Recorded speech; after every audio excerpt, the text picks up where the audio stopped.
चार आदाब दोस्तों, महाराष्ट्र के सतारा जिले के पूसे सावली गांव से बड़ी खबर सामने आ रही है, जहां पर जबरदस्त तरीके से फसाद देखने को मिला है, हिंसा देखने को मिली है। खबर ये आ रही है कि इस फसाद में एक व्यक्ति को खत्म कर दिया गया है, जबकि अन्य 10 लोग इसमें अभी भी घायल बताए जा रहे हैं। खैर, कई एफआईआर भी दर्ज की गई है, इंटरनेट सेवा को बंद किया गया है, धारा 144 भी यहां पर लागू की गई है। आगे इस खबर के बारे में आपको विस्तार से जानकारी देंगे, कई वीडियो फुटेज तस्वीरें दिखाएंगे, जिससे आपको समझ में आ जाएगा कि किस तरह से और आखिर क्यों ये फसाद किया गया है। साथ ही साथ दोस्तों, दूसरी जो बड़ी खबर सामने आ रही है वो खबर यूनाइटेड नेशन से सामने आ रही है। जिस तरह से लगातार एक समुदाय विशेष के लोगों के ऊपर हमले किए जा रहे हैं, इसको मद्देनजर रखते हुए यूनाइटेड नेशन के जो चीफ है ह्यूमन राइट के, वोल्कर ने भारत में मुस्लिमों के प्रति हो रही हिंसा और भेदभाव और भड़काऊ बयानबाजी पर अपना बयान जारी किया है। उन्होंने अपने बयान में जो कहा है वो आपको सुनना चाहिए। आगे इनके बयान को भी सुनाएंगे, उससे पहले एक छोटी सी रिक्वेस्ट आपसे, इस वीडियो को ज्यादा से ज्यादा शेयर करिए ताकि ये खबर दूसरे लोगों तक भी पहुंचे, और चैनल पर नए तो सब्सक्राइब जरूर कर लीजिए। चलिए बात करते हैं महाराष्ट्र से, जो कि फसाद को लेकर सामने आ रही है।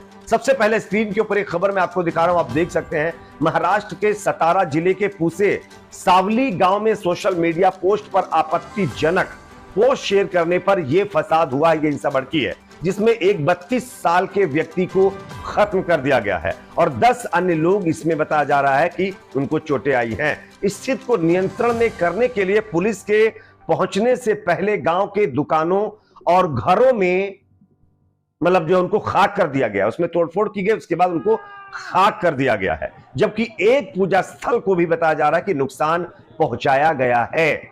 यहां पर कोल्हापुर रेंज के विशेष आईजी सुनील फुलारी ने कहा है कि यह जो फसाद है, इसके सिलसिले में 23 लोगों को अब तक अरेस्ट किया गया है।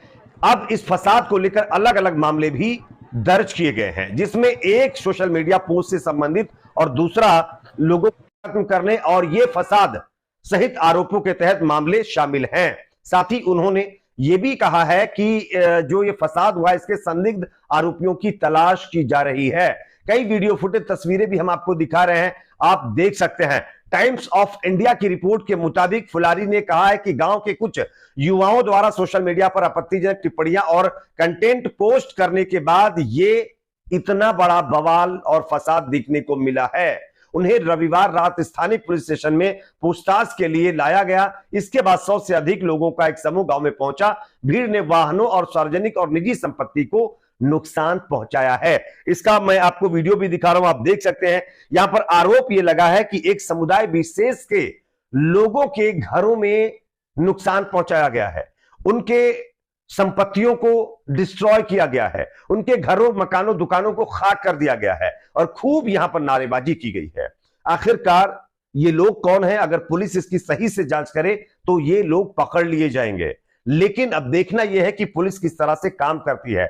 आप सब जानते हैं, महाराष्ट्र में लगातार भड़काऊ बयानबाजी अभी तक चलती आ रही है। महाराष्ट्र के अंदर कहीं ना कहीं चुनाव जीतने के लिए कुछ पार्टियां लोगों को खुली फ्रीडम दे चुकी हैं कि आप जाइए, आपका जो मन करता है वो करिए, उनकी कोई रिस्पॉन्सिबिलिटी नहीं है। और उसी का नतीजा आज आप लोगों ने देख लिया है।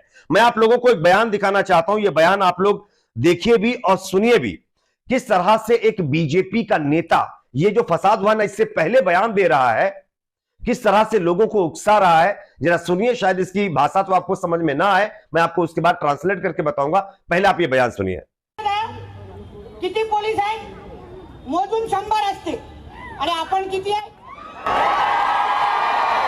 हे सगळे अगर आतमध्ये घुसले निघतील ना आतमधून, एकेकाचे थोबडे शोधून बाहेर बाहेर किती वेळा? देख लिया आप लोगों ने ये बयान किसी और का नहीं, बीजेपी के नेता का है। आप देख सकते हैं इनका क्या कहना। इन्होंने कहा है कि यह परिसर में, यानी उनके पास जो आसपास लोग हैं, वो उसमें कितने पुलिस होंगे, शायद गिनकर 100 होंगे, और हम कितने सारे हैं। अगर हम अंदर मस्जिद में घुसेंगे तो निकालेंगे ना सबके मुंह सूजकर बाहर, कितना टाइम लगेगा हमें। यह बात ये बीजेपी के नेता कह रहे हैं। अब आप बताइए, एक पार्टी जो फिलहाल महाराष्ट्र के अंदर सत्ता में है, उसके नेता लोगों को उकसा रहे हैं कि मस्जिद में घुस करके लोगों के मुंह सुजा के बाहर निकालेंगे, तो आप समझ सकते हैं कि लोगों की हिम्मत कितनी बढ़ेगी। लेकिन अफसोस इस बात का होता है कि चंद वोटों के लिए ये लोगों को आपस में ही लड़ा दे रहे हैं और इनके ऊपर किसी तरह की कोई कार्रवाई नहीं की जा रही है। अगर कार्रवाई की जाती तो इस तरह से ये लोग बेलगाम होकर के हेट स्पीच ना देते, जबकि सुप्रीम कोर्ट ने पहले ही यह कह दिया है किसी भी राज्य में किसी भी पार्टी के नेता या कोई और व्यक्ति के द्वारा हेट स्पीच दी जाती है तो उसके खिलाफ कड़ी से कड़ी कार्रवाई होनी चाहिए। लेकिन महाराष्ट्र में आप देख सकते हैं बयान में बीजेपी के नेता तो खुलेआम जो है बयान दे रहे हैं। नीतीश राणे इनका नाम है, भाजपा के विधायक हैं ये तो खुलेआम लोगों को उकसा रहे हैं। आखिरकार इनके ऊपर क्या कार्रवाई की जाएगी? क्या सुप्रीम कोर्ट के आदेश के मुताबिक इनके ऊपर एफआईआर दर्ज करके इनको जेल भेजा जाएगा? अभी तक तो कुछ नहीं हुआ इनके खिलाफ, आगे भी होने की उम्मीद बहुत कम है। इसी तरह से समाज में नफरत फैलती है, उसके बाद जो अंजाम होता है वो आप लोगों ने सतारा की खबर से देख लिया है। अगली खबर की बात करेंगे दोस्तों, जो कि सामने आ रही है यूनाइटेड नेशन से। आप जानते हैं कि हमारे देश के अंदर लगातार एक समुदाय के लोगों को किस तरह से धर्म के आधार पर टारगेट किया जा रहा है। इसको लेकर के यूनाइटेड नेशन में human right chief Volker Turk ने एक बड़ा बयान दिया है। उन्होंने कहा है कि भारत में मुस्लिमों के प्रति हो रही हिंसा, भेदभाव और भड़काऊ बयानबाजी ठीक नहीं है। भारत में मेरे कार्यालय को अक्सर जानकारी मिलती रहती है कि हाशिए पर रहने वाले अल्पसंख्यक समुदाय जो कि है हिंसा और भेदभाव का शिकार है, ये उनका कहना है। मुसलमान अक्सर ऐसे हमलों का निशाना बनते हैं। हाल ही में उत्तर भारत में हरियाणा और गुरुग्राम में, उसके बाद मणिपुर में अन्य समुदाय भी मतलब जो है में से हिंसा और असुरक्षा का सामना कर रहे हैं। यह बयान जो है सामने आया है यूनाइटेड नेशन के चीफ का। उनका मैं बयान आपको सुनाना चाहता हूं, सुनिए, उसके बाद आगे इसकी चर्चा करें। In India, my office frequently receives information that marginalized minority communities are subjected to violence and discrimination. Muslims are often the target of such attacks, most recently in Haryana and Gurugram in northern India.